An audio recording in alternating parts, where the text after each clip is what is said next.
So this question came from Trav of the Gat in Melbourne, Australia. So I actually had the chance to play lacrosse in Australia many moons ago with the Connecticut Valley Lacrosse Club. We took a team down there, and we played. We did this tour of Australia, and I got to tell you this: the lacrosse players in Australia are just flat out gazelles. They outran us. They out cardioed us. It's a very cardio nation. But the poor lacrosse goalies down there are, man, they get peppered. So, Trav, I really appreciate the question. And so the question today is how to recover after making a save and being prepared to save again after rebounds. Okay, so I'm going to share with you a story that no one talks about, which is like, so back in the 90s, the lacrosse goalie position, there was this, and it still kind of tarnishes the lacrosse goalie, the community and the position today. It was this idea that lacrosse goalies should be catching everything. And so what that did was it really reinforced this idea that we're going to try to catch everything with basically one hand. Like, so whether you're a righty or a lefty goalie, where you have that stick in your hand, you're trying to make every save with that hand. Now, I don't necessarily believe that's the right thing to do anymore. I've been a proponent that the lacrosse goalie of the future is going to play the position with both hands. They're going to, on shots that are in close, they're going to use their bottom hand almost more like a blocker instead of trying to get the head of the stick to the ball, right? So when you look at every other goalie in every other sport, they're not bringing a hand across their body to make a save unless they have plenty of time to do so. So whereas the lacrosse goalie, the field lacrosse goalie specifically, is trying to catch everything, and so that attitude that really permeated in the late '80s into the '90s, I think has stifled the lacrosse goalie position. So the first thing I want to cover here is to let people know that rebounds happen, and rebounds are okay. They're part of the goaltending position. You're not a bad goalie if you give up a rebound. Now, there are times when a goalie is expected to be able to corral a rebound. But one of the things we see right now is that we see the shots of the velocity of shots increasing, where it's getting more and more difficult for a goalie to corral every ball, right? So, when you look at it like a hockey goalies, back in the late 80s into the 90s, goalie by the name of Patrick Roy, R-O-Y, for the Montreal Canadiens, really kind of advanced the position by wearing larger jerseys, he actually sewed a gusset between from one leg to the other in his hockey pants to be able to corral pucks. And he created the butterfly style, where you see hockey goalies dropping in front of pucks and really doing everything they can to just kind of corral, like get the puck and catch it. They could catch it with an armpit, with their elbow, whatever it was. They were just getting those pucks. You look at, and then a goalie, oh God, who's the goalie? If Mike Simmons is on here, you'll know. Long Island goalie, played for the University of Maine. Can't remember his name right now. If anybody out there can help me. But he took it a step further. Like the gear got really big and the jerseys got really big. And this idea that a hockey goalie should catch every puck and not give up any rebounds was kind of born. But even with that, hockey goalies develop an understanding that there's going to be times when they have to give up a rebound. And the same is true for soccer goalies and field hockey goalies. But the idea is that, okay, we're going to learn how to deflect that puck or that ball into an area where it's safe after the shot comes, okay? So I just wanted to start by saying that, rebounds happen, and two, they're okay. Now, like I said, though, we do want to try to catch what we can, but the first thing is we want the save, right? We want the save. We would rather have a save and a rebound than no save and the ball's in the net.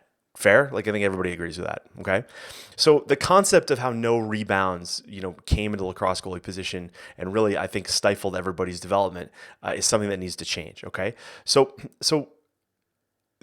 I guess the question that I'll start here with is, how do lacrosse goalie rebounds not happen? All right, I think that's really important to understand. So how do lacrosse goalie rebounds not happen. So the first thing is to understand that a goalie, and so here's my quote, guys. Here's my quote: is a goalie who is in a sufficient athletic position is able to receive the ball in a way that they are able to retain possession. Okay, now notice I didn't mention anything there about catching with a stick. I didn't mention anything about that the save had to be made with the stick, because really at the end of the day, it's about you making a save in a way that you can corral the ball. Now, we've all seen videos of goalies who've like totally out of position. They huck the stick, they with one hand in front of the net, and they manage to make the save, and they still keep the ball on their stick. That goalie, even though they were on their butt on the ground, it has the strength to reach up with their stick, get the ball, get the stick. They make it a little lucky, but they're still able to athletically make that save and corral the ball. Okay, but let's take it a step further and look at a goalie who maybe makes a kick save or takes the ball off their helmet, or gets it off their elbow or their kneecap or whatever. The bottom line is, like, a goalie who is in a sufficient enough athletic position in which to receive the ball doesn't give up a rebound. All right, so a goalie who gives up a rebound, even if that ball goes off their head, right? Because if you think about it this way, if you took a shot to your head, but you were able to actually corral that ball, kind of like a soccer player would, when they deaden a ball, if you could do that, you wouldn't give up a rebound, right? Now, that's a really extreme example, and it's kind of rare. But the idea here is that we got to understand that if a goalie is in a athletic enough position, they can make the save. I saw a coach, and this really bothered me. This was on Instagram a while ago. I saw some goalie coach. I don't even know who he is. He was looking at Kyle Bernlohr videos. Kyle played at Maryland. He plays in the PLL. He's a phenomenal goalie. But the comment was like, oh, he catches. He doesn't give up any rebounds. He catches everything. Well, that's a combination of getting balls that are catchable, but then again, also being athletic enough to receive that ball and make the save. Now, let's talk specifically about the stick. All right. And so, hey, Patrick, hey, Caitlin, good to see you guys, by the way. So let's talk about making saves with the stick specifically and giving up rebounds. All right. One of the problems we have in the sport of lacrosse, all right, is this unrealistic expectation, I guess, that your stick should be responsible for not giving up a rebound, i.e. the pocket, okay? So all my stick stringing guys out there, Rob Warren, Mr. Wonderful out on Long Island as well, guys like that, like, they're in the business of making pockets. But what's happened is that there's a concept out there. Like, I've seen, I don't know who it was, like ECD or String Kings or whatever. They're selling sticks and pockets like it prevents rebounds. And that's a load of crap, right? If you fall for that, please just unfollow me now. Go watch, Jerry Springer, like, whatever. The idea is that soft hands don't give up rebounds, all right? It's not necessarily just the pocket. So you can put a fishing net in your stick and maybe not give up a rebound, but you're not going to be able to throw. And that's just an unnecessary expectation that I want you, with your young goalie, to understand that when they play with a shallow pocket, it's actually helping them become a better goalie, right? So I talk about this inside Lacrosse Goalie University, where one of the drills that I teach is how to actually use a shallow pocket and help a goalie not give up rebounds. The concept is, if your goalie is like choking the head of choking the stick, like they're gripping it so tight, you're gonna give up rebounds because there's no chance to really cushion the ball. Now, granted, you play at the college and pro level, you're holding that stick pretty hard, but there's a level of sensitivity in the hands that your goalie needs to develop, right? And so, blaming it on the stick, blaming it on the pocket, or just wanting a deeper pocket in the stick is not the only answer, because you're really missing out on the development of goalie, because they never develop the soft hands that they need to actually make a proper save. Okay, fair? So that's really important to understand. So the question, back to Trav's question from Australia here, was like, how to be ready after a rebound. So this is really interesting to me. So we teach goalies like across the board. I think to a degree we teach the basic saves. We teach how to move in front of the ball. I don't teach stepping to the ball. I want to talk about moving in front of the ball, and I want to use the three keys to making any save. You got to see the ball. You got to know where it's going. You got to move in front of it. All right. But when you actually make contact with the ball, and you're not in that athletic enough position to corral the ball, receive, and maintain possession, well, now a rebound's going to happen. So it can be a hard rebound, like it bounces off your kneecap and goes right out to the shooter. It can be off your head, it can be off the throat of your stick, or it can be a deflection where you get a piece of the ball, right? And then that ball is going to basically deflect away from the cage somehow, right? Well, what I call here is I call this your deflection IQ. All right, and so I remember this is kind of cool story. I remember the first time this happened to me. It was in high school, and I got shot. I got a shot off my kneecap, right? So it was my left knee. So I'm a righty goalie. I made a good move to the ball, but I basically got it off my kneecap, and the ball fired off basically to the midfield stripe, right? And because my knee, this is a lot of you goalies, you'll understand this, right? If your leg is stiff, like if you have tension on the leg, then the ball doesn't hurt as much as when that leg is like kind of soft, right? So if you get hit in the thigh and your leg is kind of relaxed, it really stings. But if you're tense, the ball doesn't hurt as much. Well, this hit my kneecap, so the ball just took off. And so there was a split second of me going like, wow, that really hurt. But the only two people on the field or who knew where the ball was going was me and the shooter, right? So the ball came from top right. It deflected off my left knee and basically went up top left. And so the rule is who's ever closest to the ball when it goes out of the bounds, where it goes out of the bounds, gets possession, right? So I took off, and it must have looked so weird for everybody else in the field who were looking at me for the rebound, but the rebound's already left. It's already gone. So my IQ was I could see the ball. I knew where it was going. It deflected out in front of me, and I took off, and it was a race with me and the shooter because it took him a second to figure out what was going on. And I actually got possession of the ball up near the midfield stripe. It was awesome. I was really proud of myself as a goalie to take advantage of that situation. But the only reason why that happened was one, I knew the rule, right? But two, I also knew where the ball went.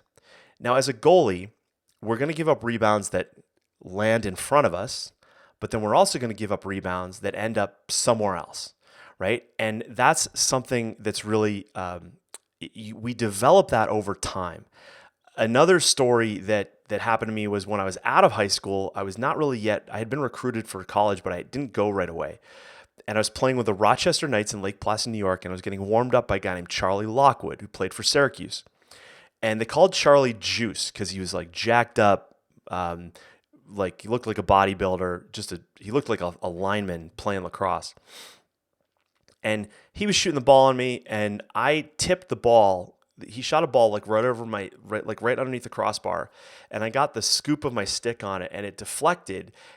And I knew that the ball deflected behind me, so I took a quick look, and this ball went like 20 yards at least behind the end line. And it hit a kid, like this 10-year-old boy. I'll never forget this. Like I turn around, the ball's in the air, I look, and this kid's like walking with his lemonade with his dad, and he gets hit like right in the side of the chest. Talk about commotio cordis. I thought this kid was dead. Charlie and I ran back to go see him, make sure he was okay.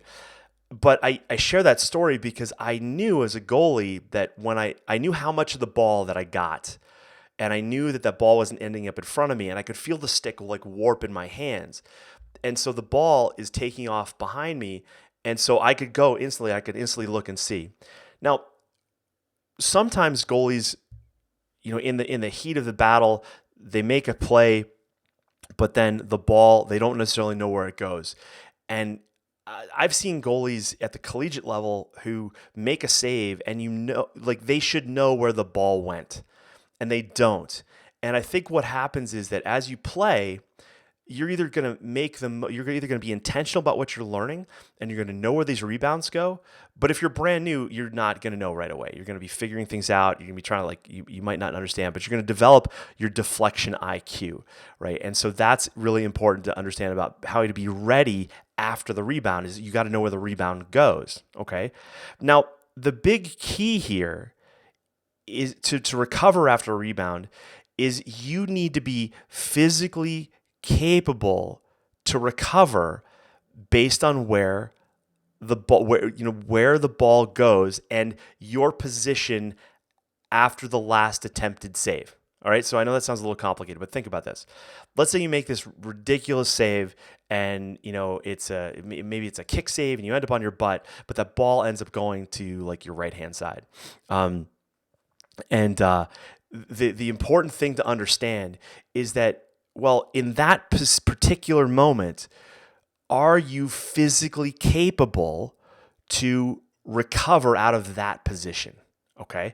Now, this is where, I encourage, first and foremost, this is why I hate coaches that talk about jump and rope, right? Is because, or juggling, is like your time is better well spent doing something else that makes you more dynamic as an athlete. Because why? In the game, we don't want you to be like standing there like a pogo stick. We need you to be like freaking Simone Biles, like a gymnast, right? That's the save that makes Instagram. That's the save that makes YouTube. That's the save when you're on your butt and you've made that first save and it was amazing and the fans are going, yeah. And then you miraculously, athletically come back around and then you can now somehow recover. All right. That's what we value most in lacrosse goalies, right? So you make that first save, and whatever position you end up in is what's going to give you basically a foundation with which to move into the next save, right? So let's say I'm a right-handed goalie. The shot was low to my stick side. So I make a stab at it. I'm gonna move in front of that ball as best I can. But then let's say I overstep it and it goes off my heel and it goes back to my left. Well, do I have the strength in my quads and my hips to basically, and the flexibility and the mobility to basically get myself stable to be able to explode back to my left to now make a save before that attackman picks up the rebound or what have you, right? So that's why, one, I hate talking about jumping rope or juggling or any of that crap. We need to be more demanding of our goalies. So if you're a goalie watching me right now, what are you doing to get out of those awkward positions? Okay, because not every ball is going to be shot from 13 yards, top center, which is where most warm-ups go. So I'm not going to get started on that. So Chris Stevens is right. Watch the MG documentary on ESPN for the Rodman-focused episode. He talks about learning and practicing ricochets on shots for rebounds. Really impressive. Right. That's a great, Chris, thanks for that. I really appreciate that. Dennis Rodman, for those of you guys don't know, one of the greatest basketball rebounders in history. Just finding ways to challenge yourself. Now, I'll just add one thing because I saw some Instagram post this week kind of bugged me a little bit. Working with this ironically, this is a goalie who I've worked with in the past, but now they're working with another coach, and they're working with like a local coach, and they're doing just kind of weird situational things. You got to realize that you've got to keep the drills you do situational to your level of play. So if you're U10, that's one thing. If you're a Division I college athlete, it's different. So what I see a lot of times is I see like U10 kids, I see coaches doing like pro level drills with them, and it's just not good, right? So just keep that in mind as we go. So how to recover after making a save and being prepared to make the save after rebounds really comes down to, one, your deflection IQ, recognizing where that ball goes, and then two, having the athletic ability to recover from that initial save to get yourself back in position or semi-position. Okay, that's really what we got to do. So number one, get athletic. Number two, train for what I call sloppy. All right. So you're not always going to be in the perfect stance, ready to make a save. And so you can have fun with that, be creative with it. And so number three, train for unusual, right? Behind the back saves, underhand, one-handed, weird stuff, like whatever. Just train for unusual. And then also, I would add, it's funny. We see goalies who make kick saves in games, but we rarely make kick saves in practice. The number one reason why we don't try to make kick saves in practice is because goalies are too saddled with peer pressure to wear enough equipment to practice them. So we hope to God they make them in a game when we've actually never practiced them in practice. So pad up, have fun, get unusual, get in the cage, get sloppy, make kick saves, make saves with your elbow, your glove, your head. All right.